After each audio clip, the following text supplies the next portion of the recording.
বিএনপির vice chairman Abdul Awal Mintu বলেছেন, নির্বাচনে ফেনীর অতীত ইতিহাস সবাই জানে। সুষ্ঠু নির্বাচন হলে ইনশাআল্লাহ এখানে বিএনপি জয়লাভ করবে। আমাদের দলের নেত্রীও খালেদা জিয়া নির্বাচন করবেন। তিনি এখন সুস্থ আছেন। নির্বাচন নিয়ে ফেনীতে কোনো চিন্তা নেই। বুধবার দুপুরে ফেনী শহরের একটি কনভেনশন হলে একটি অনুষ্ঠানের অংশ নিয়ে সাংবাদিকদের এক প্রশ্নের জবাবে এসব কথা বলেন তিনি।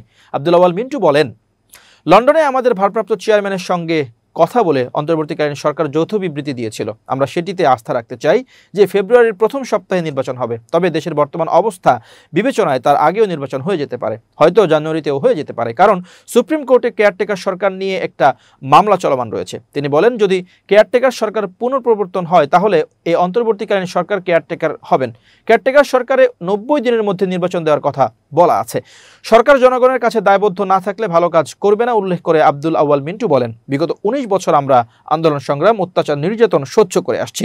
কেউ যদি বলে আমরা হঠাৎ করে নির্বাচন চাচ্ছি, বিষয়টি সঠিক নয়। বরং 2006 সাল থেকে আমরা নির্বাচন চেয়ে আসছি।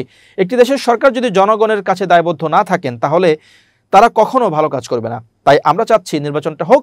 বিএনপির এই নেতা আরও বলেন, আমরা বলে আসছি 2008 সালে যে নির্বাচন হয়েছে সেটা অবাধ ও সুষ্ঠু হয়নি।